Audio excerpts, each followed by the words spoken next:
everyone, I'm Holly with Missouri River Soap, and today I'm making a batch of Berry Brew soap. This scent is fruity, has a lot of blackberries and such, but it also has peaches and mandarin, a little cinnamon and rose. It's just a really fun and unique scent. I'm going to add in the coconut milk. Everything is at room temperature. I use a organic coconut milk that's canned, so it's at room temperature also when I open it to use it for my batches. So I like to get that blended in ahead of time before I add the lye solution.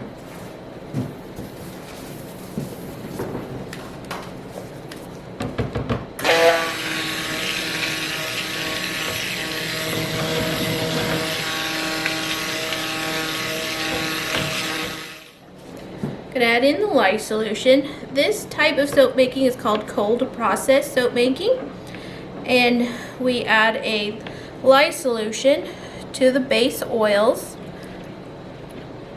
My particular base is olive, coconut, castor, and cocoa butter. I don't use any filler oils, and I don't use a high percentage of coconut, so my soaps are very luxuriously handcrafted. I don't use lard or animal products as far as oils. I do use milk on occasion, animal milks.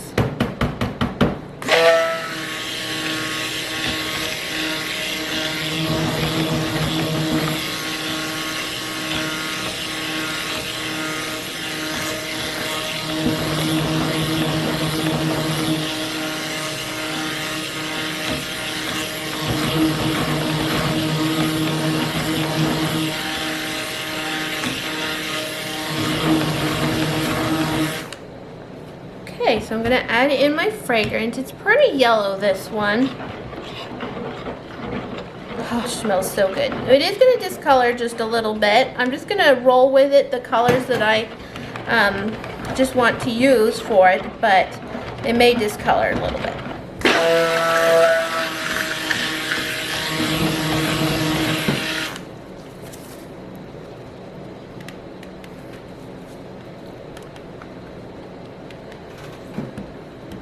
So over the next little bit, once the soap is in the mold, it's going to heat up and go through a process called the gel process.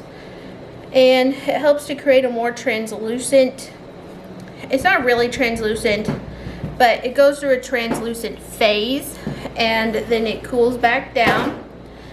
And once the saponification process is over, I can cut it, and it just has to cure over the course of 4 to 6 weeks. That allows the extra water to evaporate out, and just this whole like little magic happens in the soap bar. It just gets so much better.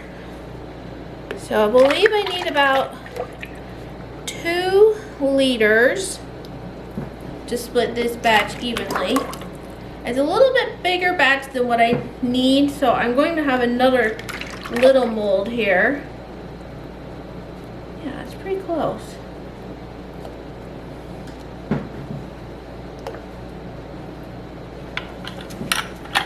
And then I can just use those extras for samples.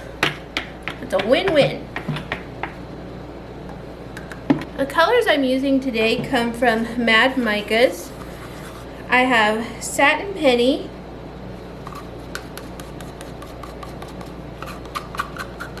kind of a reddish warm bronze,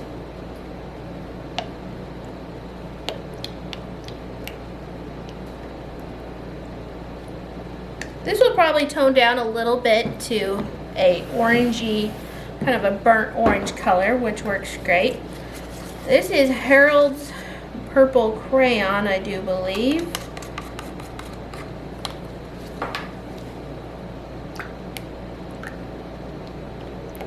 This is my first time using this color. All of these, actually. I got a big order in from Mad Micas, and I'm just experimenting with them for the first time.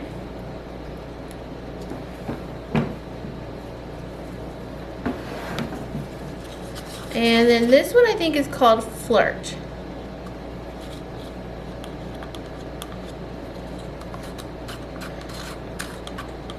So I've been making soap for almost 12 years. And it wasn't originally a business for me. I just made it at home, and I shared with my friends on the forums, because that was the big thing. We didn't have Facebook and all that to really share in.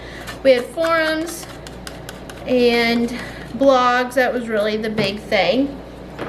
And so that's how we shared with each other. And I had my YouTube channel going. I've had it going since about 2011, I believe. And eventually, everyone was like, you know what, you should just sell this stuff. So I was like, okay, cool. I'll sell what I make. And it has just expanded. I still take a very artisan approach to it. I'm not I'm not a major commercial operation. I just like to make soap. And even though I've increased what I'm doing, I'm not in a warehouse commercial operation. I do work in a separate area that's away from my home. It is actually part of my home, but it's separate from my home, if that makes sense. I don't have any additional traffic up here from kids and pets and stuff. They don't come up here, the pets especially. And the kids only come up if they are helping with a project. So I got started in soap making. I started with a friend of my family was making soap for their little mercantile type store, and it intrigued me. And we were kind of natural minded people, so I did buy some Zumbar at the health food store, and I did really love those. I loved the cold process type soap, but I did start with hot process. And I started by just reading and researching for about a year. That's kind of how I operate. I like to read and research for quite some time. And I remember I think the Essentials of Soap Making, I believe, was the book. I remember sitting in the driveway in a lawn chair while my kids were riding their bikes and playing outside, and I was reading it, and I got to the light portion and I was like, well, this is scary. And I remember just putting the book down on the sidewalk, concrete area, driveway, I guess, and I was like, well, that's it. But I was just incredibly intrigued. So let's start with purple.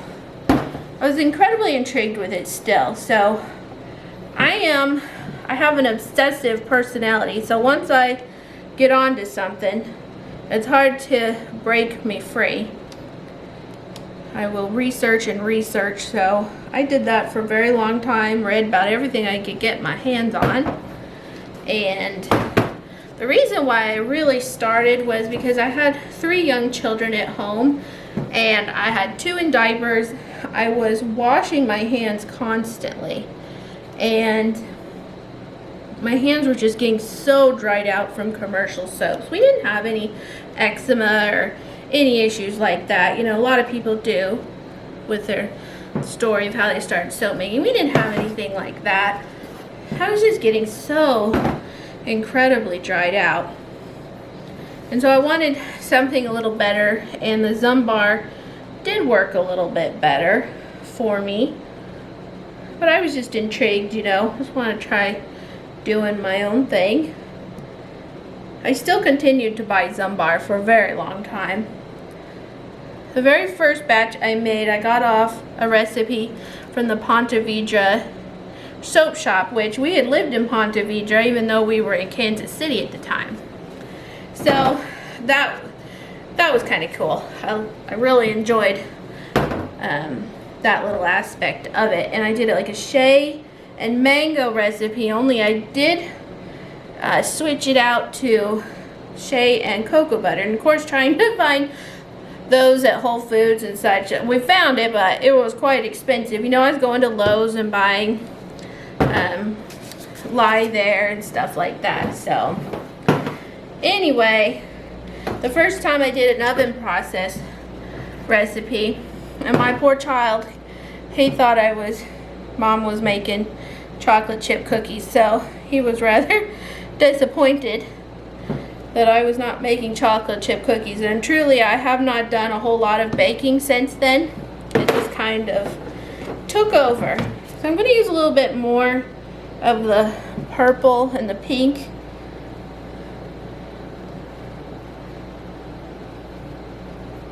I do have quite a bit of bronze left. I guess maybe I will put it on there. Like I said, I'm going to have a little extra here, so what I want to do is I will finish up this purple.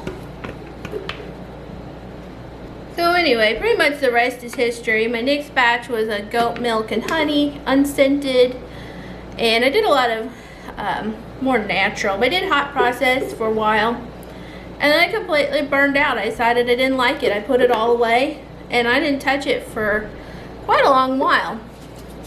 And then, you know, I guess that's how we know it was meant to be for me. I just couldn't let it go.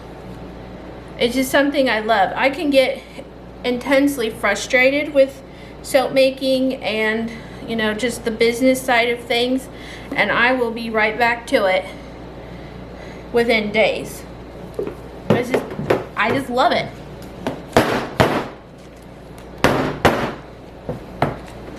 I do want to use my dealio here. I'm trying to think of how I want my design to be.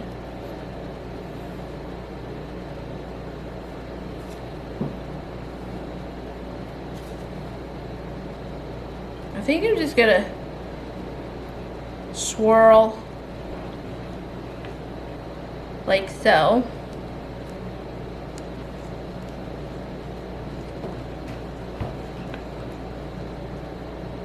And we'll just see how that ends up looking. So anyway, when I came back to it, I was very busy in a group. So when I came back to it, the group I was in was doing a lot of room temperature, but hot lye, if that makes sense. So they were using the lye to melt the oils. And I didn't quite try that, but I did become so intrigued with cold process soap making, and so I did start with that. And I've had a few failures, that's just how it goes. And I have just been making it like this ever since. I've not had any major breaks or anything. See, I have a lot of the copper left, which is actually really cool. I've had a break when we moved just because my studio wasn't fixed up yet. But that's been over 3 years ago at this point. But I just keep plugging away. And I'm always so thankful for the orders that I get. And I'm just so thankful for the friendships that I've made through soap making. And just acquaintances, people that I can talk to that will give me advice, or we can troubleshoot soap recipes, etc. So it's just been a good thing. I was a stay-at-home mom. That's just all I did. I was feeling kind of useless, and I wasn't looking to make money. That was not, I'm kind of looking to make a little extra now, but that was not what I was after at the time. I just wanted to be busy and felt like I was useful, and soap making just did it for me. It's just been wonderful. So I'm just going to clean up the mold a little bit. And call it good. I just kind of like how it turned out, just little drizzles on the top. I've been really struggling with my videos recently, shutting off and having issues, but it looks like I'm doing okay today, so that's exciting. Really excited to see what this looks like. It's one of the first scents that I made in cold process, actually, so I guess that's kind of what made me think about it today. All right, that is good. Here we have the berry brew. It's actually berry bewitching brew. I don't really do Halloween, so I just call it Berry Brew. And I have quite a bit of soap left, mostly copper, that I'm going to put into a little mold. And I'll see you back here for the cut. Okay, so this is a truly scary soap. It's like, don't watch this video, you don't want to see how ugly this is. Do you ever see those like memes? It's like, don't read the next sentence, and it's like, oh, you little rebel, I like you. Anyway, that's what it kind of feels like. Look at this. I was horrified. Oh my goodness, my beautiful soap. It's just like, it's got ash and it's green and oh my word, I was just straight up horrified. Sometimes you win some, you lose some. It was like this immediately. So I came upstairs and all my colors were just, it was just whacked. And oh my, so my husband's like, you need to call that. That's not Berry Brew, that's Zombie Brew.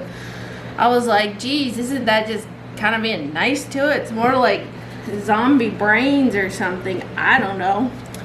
Anyway, so let's cut into this loaf.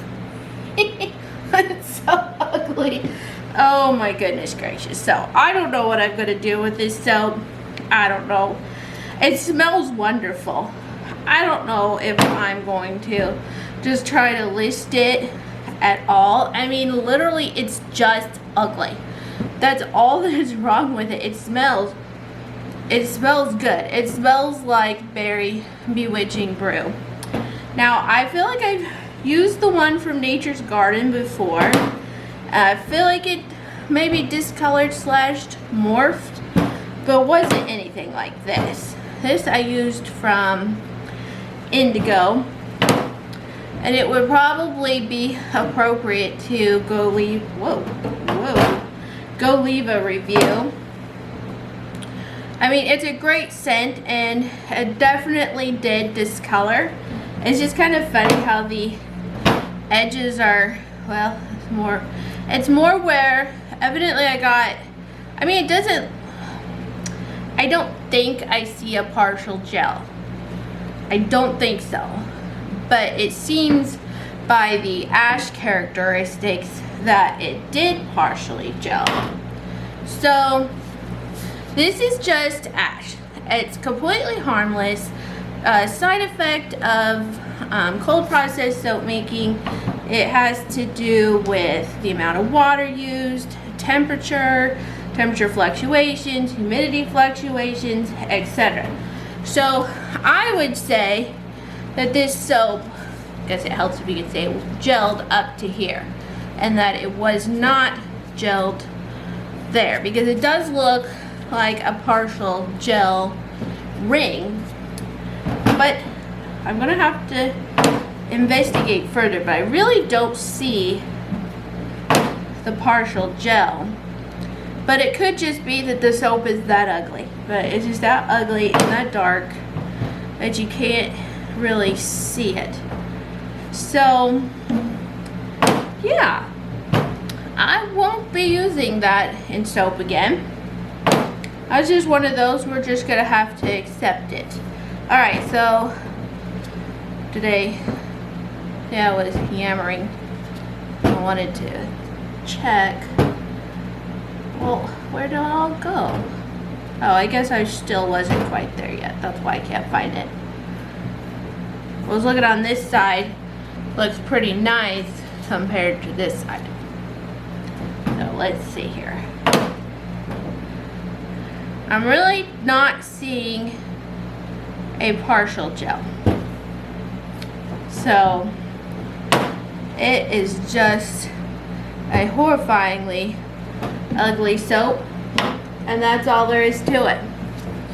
So here we have a Zombie Brew. I don't even know if that's fun and marketable at this point or not. Like I said, smells great, looks weird. Like this one, I feel like I'm looking through a dirty glass window at the swirl. Like the swirl is like encapsulated in the soap, but it's not like right there in front of your face. That's what I'm trying to say. It is, but it isn't. I don't know if you know what I mean by that, but either way, here we have the very ugly Zombie Brew soap. I will probably still upload the video because I had a nice little story time and I get asked for that quite a lot. The story time and the how did I get started making soap part. So I'm probably still going to upload it. Alright guys, I'll talk to you later. Bye.